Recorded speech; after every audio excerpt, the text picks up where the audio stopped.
Praise the Lord. I am Chingkhei Ngamba Haorongbam. Yingbiriba khwai mayambu ibungo Jisu Khrista gi mingda taramna okchari. Ngasi ayuk anganba phajaraba ayuk anganba sida ichinaw singi mafamda mapu ibungo gi wahai khaladang jawhanjage haiduna video si semjabani.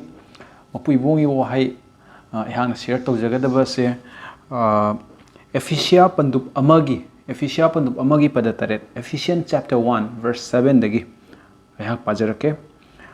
Mahaki marang kaiba thaujal gi matung inna mahaki igi mapalna aikoina mangonda handok piba haibadi aikoi gi pap kokpiba phangjai. Hallelujah. Aikoi tum hek hogalakpaga aikoi gi ahanba wakhal se karino nahaki ahanba wakhal se kaino tum hek hogatpaga aikoi marak ta sumaina khanbasu leiko aikoi as ngasidi pap tauroige ngasidi pap tautana bai honage ai yamna careful oige ai checksen ge ai ngasi chathok khodok dai checksen ge pap ta tadana bagi kaina yamna khandhaba pap ki maramda taudana bagi haiduna adumakpu ayangna sinaw singda haijening basidi aikhoina pap taudringai dagi aikoi already aikoi ki mind se pap ki conscious ta lei khreba pap ta oina lei khreba sin conscious already oi khreba pap tawdringai dagi aikhoina adumaina khanba matamda Christ conscious oibagi mohta aikoi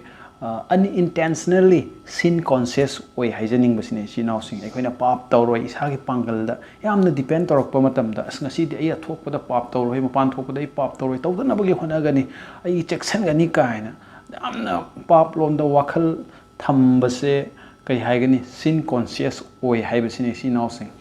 adubu Khrista da laikhraba aikhoidi sin conscious leibagi mohta Christ conscious oigadabani haibasine Khrista da aikhoigi wakhal lonse leigadabani haibasine papta leibagi mohta adu khakta natana aikhoi kotok pada kana gumbi nupi ama hek urakpa matamda aikhoina as ngasidi nupi sida ai phataba mi yengoige ko phataba mi yengoige ko haidna wakhal se adum khanba ko phataba mi yengoige haina adum khanbagi maramna aroibada wakhal do phataba wakhal da adum loisalle haiba aikhoigi mind se Christ conscious oigadabani sin conscious nate lust conscious oiba yade chinaw se lust conscious oirakpa matamdadi as ai nupi sida phataba mi yengoige ko haina khalakpa mikupto yengaga adum end up oiganiba yengaga adum loisanganiba ko adumaina hek khalakpa mikupta aikhoina mapan thongna pap tawrudragasu pukningda adum pap ta ki aikhoina intentionally or unintentionally haibasine sinaw sing maramdi we are keeping our mind in sin conscious haibadi lust conscious instead of Christ conscious oibagi maramna ngasidagi chahi tara mukki mamangda aigi punsida ayhakse ibungo Jisu Khrista budi kanbiu mapuni hana lausanjare adubu mapu ibungo gi nungsibasi phajana khangdabagi maramna aigi pukning sida aina lanjakhiba pap mayam dugi maramna aise mapu ibungo na hojik phawba ngakpidribara haibagi wakhalonda aingonda ingkhaba leiramde haibasini sinaw sing matam chuppada isorda aina tawkhiba pap mayam aina lanjakhiba ayol aran singda amamamta confess tawraga ngakpiu haiduna adum isorda forgiveness se adum niduna leirame matamduda aduga mi khara manasu aigi marup khara nasu aingonda adum tala sumaina haibirakpasu lei nahakna Jisu Khrista se kanbiu mapuni haina lausanba adu khaktana enough nate adu khaktana mapum phab nate nahaki papsu kokpiba phangadabani kokpiba phangba haibase isorna nonda wangang birakani nangi pap to kokpi re haina nangi mangda khangde taibangda khangde khonjel khangde nang tawa phangani adugi matungda ta nahak se salvation phangadabani aran khubam phangadabani kaina imana bakhrana dumaina hairakpasu leikhi aduduna aingonda yamna confusion se yamna leikhiba maram aduna as isorna de aingonda ngangakpa amta leite magi khonjel su taba amta leite aigi papsibu kokpidriba jala hojing magai si taragade ai norok ta chatoi yala kaina ko Jisu Khrista lausan khraba matungda suni ko ina haijaripsa ꯑꯗꯨꯕꯨ ꯍꯥꯏꯔꯤꯕ ꯋꯥ ꯃꯌꯥꯝꯁꯦ ꯃꯄꯨ ꯏꯕꯨꯡꯒꯤ ꯋꯥꯍꯩꯗꯗꯤ ꯌꯥꯎꯔꯝꯗꯕ ꯕꯥꯏꯕꯜꯗꯗꯤ ꯁꯨꯡꯌꯥꯎ ꯌꯥꯎꯔꯝꯗꯕ ꯕꯥꯏꯕꯜꯅ ꯍꯥꯏꯕꯗꯤ ꯅꯍꯥꯛꯅ ꯀꯟꯕꯤꯕ ꯃꯄꯨ ꯏꯕꯨꯡꯉꯣ ꯖꯤꯁꯨ ꯈ꯭ꯔꯤꯁꯇꯕꯨ ꯂꯧꯁꯤꯟꯖꯕ ꯃꯤꯀꯨꯞꯇ ꯅꯍꯥꯛ ꯀꯟꯕꯤꯕ ꯐꯪꯂꯦ ꯍꯥꯏꯕꯁꯦ ꯃꯄꯨ ꯏꯕꯨꯡꯒꯤ ꯋꯥꯍꯩꯗ ꯍꯟꯖꯟ ꯌꯥꯎꯔꯒ ꯂꯩꯔꯦ ꯌꯥꯝ ꯐꯦꯃꯁ 스크립처ꯔ ꯍꯥꯏꯇꯥꯔꯒꯗꯤ zone 3:16ꯗ For God so loved the world ꯃꯄꯨ ꯏꯕꯨꯡꯉꯣꯅ ꯇꯥꯏꯕꯪ ꯄꯥꯟꯕꯕꯨ ꯑꯗꯨꯛꯀꯤ ꯃꯇꯤꯛ ꯅꯨꯡꯁꯤꯕꯤ ꯃꯍꯥꯛꯀꯤ ꯑꯃꯠꯇ ꯉꯥꯏꯔꯕ ꯃꯆꯥꯅꯨꯄꯥ ꯑꯗꯨ ꯄꯤꯅꯕꯤ ꯊꯥꯖꯕ ꯃꯤꯑꯣꯏ ꯈꯨꯗꯤꯡꯃꯛꯅ ꯁꯤꯗꯗꯨꯅ ꯂꯣꯡꯕ ꯅꯥꯏꯗ꯭ꯔꯕ ꯍꯤꯡꯕ ꯐꯪꯒꯅꯤ ꯍꯥꯏꯗꯨꯅ ꯍꯥꯏ ꯂꯩ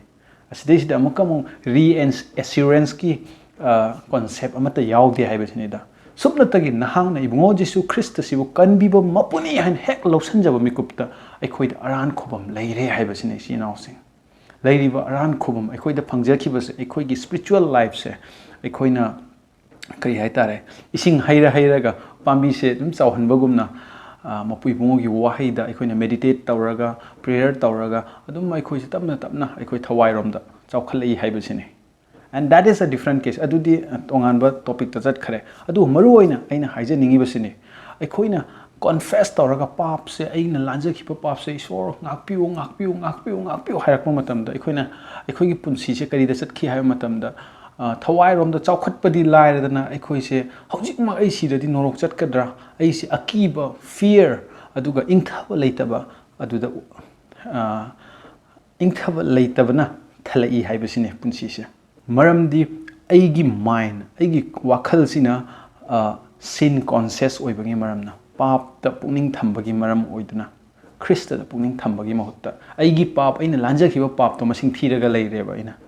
ꯖꯤꯁꯨ ꯈ꯭ꯔꯤꯁꯇꯅ ꯂꯣꯏꯅ ꯄꯥꯁ ꯄ꯭ꯔꯦꯖꯦꯟ ꯐ꯭ꯌꯨꯆꯔ ꯌꯥꯎꯅ ꯑꯩꯒꯤ ꯄꯥꯞꯁꯦ ꯀꯣꯛꯄꯤꯈ꯭ꯔꯦ ꯍꯥꯏꯕ ꯋꯥꯈꯜꯂꯣꯟꯗꯨꯗ ꯂꯩꯕꯒꯤ ꯃꯍꯨꯠꯇ ꯑꯩꯅ ꯇꯧꯈꯤꯕ ꯄꯥꯞ ꯃꯌꯥꯝꯗꯣ ꯈꯜꯂꯒ ꯑꯃꯃꯝꯇ ꯃꯁꯤꯡ ꯊꯤꯔꯒ ꯏꯁꯣꯔ ꯑꯁꯤꯒꯤ ꯄꯥꯞꯁꯤꯁꯨ ꯀꯣꯛꯄꯤꯌꯨ ꯏꯁꯣꯔ ꯑꯁꯤꯒꯤ ꯄꯥꯞꯁꯤꯁꯨ ꯀꯣꯛꯄꯤꯌꯨ ꯍꯥꯏꯗꯨꯅ ꯑꯗꯨꯅ ꯏꯆꯤꯜ ꯏꯅꯥꯎꯁꯤꯡ ꯑꯩꯈꯣꯏ ꯃꯇꯝ ꯆꯨꯞꯄꯗ ꯈ꯭ꯔꯥꯏꯁ ꯀꯣꯟꯁꯦꯁꯇ ꯂꯩꯕꯁꯦ ꯌꯥꯝꯅ ꯗꯔꯀꯥꯔ ꯑꯣꯏ ꯍꯥꯏꯕꯁꯤꯅꯤ ꯏꯆꯤꯜ ꯏꯅꯥꯎꯁꯤꯡ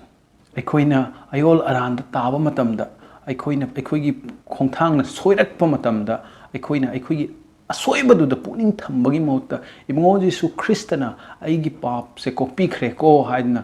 ꯏꯕꯨꯡꯉꯣ ꯖꯤꯁꯨ ꯈ꯭ꯔꯤꯁꯇꯒꯤ ꯀꯥꯜꯚꯥꯔꯤ ꯀ꯭ꯔꯣꯁꯇꯨꯗ ꯌꯦꯡꯖꯔꯒ ꯑꯩꯒꯤ ꯄꯥꯡꯒꯜ ꯑꯣꯏꯖꯒꯗꯕꯅꯤ ꯏꯆꯤꯜ ꯏꯅꯥꯎꯁꯤꯡ ꯃꯔꯝꯗꯤ ꯃꯍꯥꯛꯀꯤ ꯏꯒꯤ ꯃꯄꯥꯜꯗꯒꯤ ꯅꯪ ꯑꯩꯁꯦ ꯀꯣꯛꯄꯤꯕ ꯐꯪꯈ꯭ꯔꯕꯅꯤ ꯍꯥꯏꯗꯨꯅ ꯕꯥꯏꯕꯜꯅ ꯉꯁꯤ ꯌꯥꯝꯅ ꯁꯦꯡꯅ ꯕꯥꯏꯕꯜꯅ ꯇꯥꯛꯄꯤ ꯉꯁꯥꯏ ꯑꯩꯅ ꯄꯥꯊꯣꯛꯆꯈꯤꯕ ꯃꯄꯨ ꯏꯕꯨꯡꯉꯣꯒꯤ ꯕꯥꯏꯕꯜ ꯚꯔꯁ ꯑꯗꯨꯗꯁꯨ ꯌꯥꯝꯅ ꯃꯌꯦꯛ ꯁꯦꯡꯅ ꯌꯥꯎꯗꯨꯅ ꯂꯩ ꯑꯗꯨ ꯈꯛꯇ ꯅꯠꯇꯅ ꯑꯥꯏꯖꯤꯌꯥ ꯆꯦꯞꯇꯔ 53 ꯚꯔꯁ 5ꯇꯁꯨ ꯌꯥꯝ ꯃꯌꯦꯛ ꯁꯦꯡꯅ ꯏꯗꯨꯅ ꯂꯩ ꯌꯦꯁꯥꯌꯥ chapter 53ꯒꯤ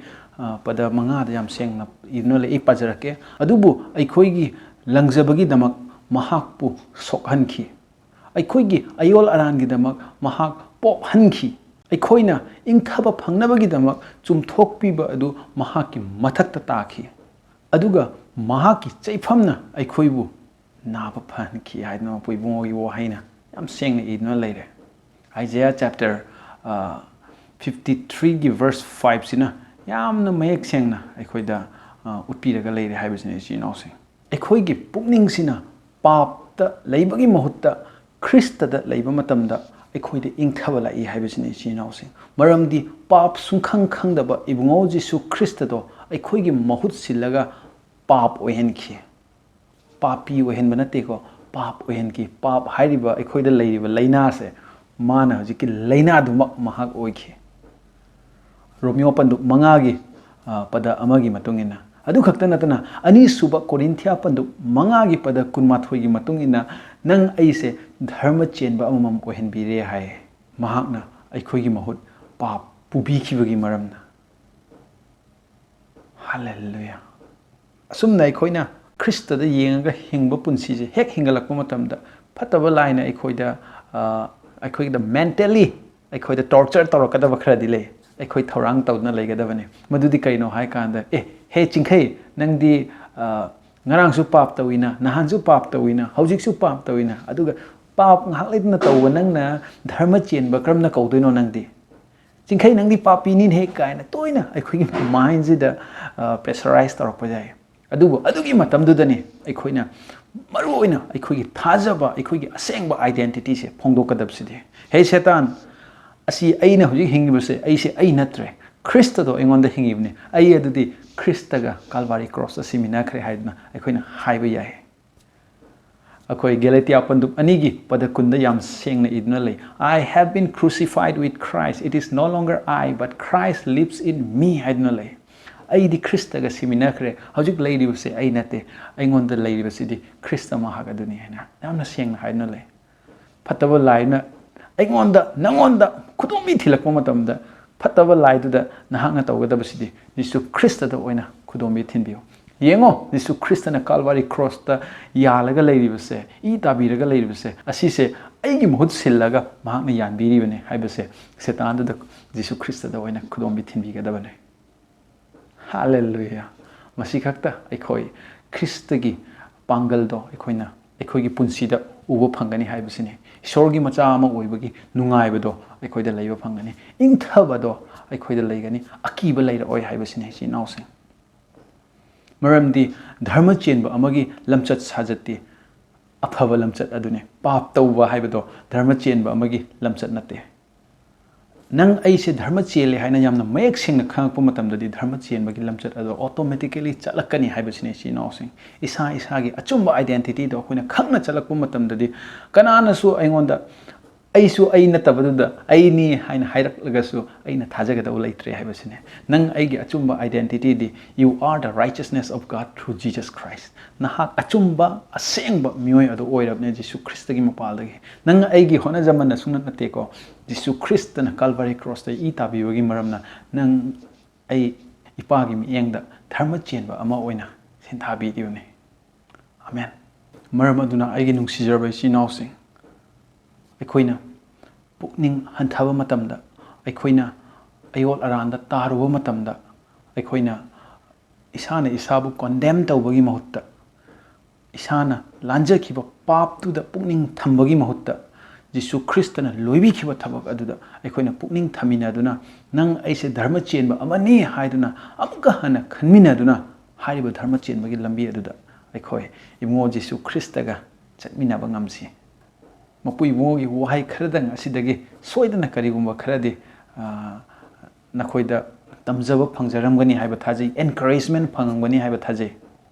nahak lan ngambani haibase kawiganu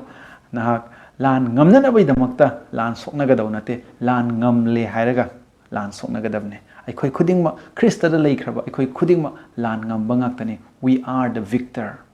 we are not going to fight for victory we are fighting from the victory aikoi lan ngam khraba ngaktani maramdi Khrista Jisu na chahi lising ani gi mawangda aikoi gi damakta Calvary cross ta lan ngam bi khre adugi maramna nang ai ngasidi lan ngamba mapui bungogi machanga ta oirabne thagachari chi nausing pukning changna tabi bagi damak mathangi video da amuk thengnarasi God bless you and have a great day.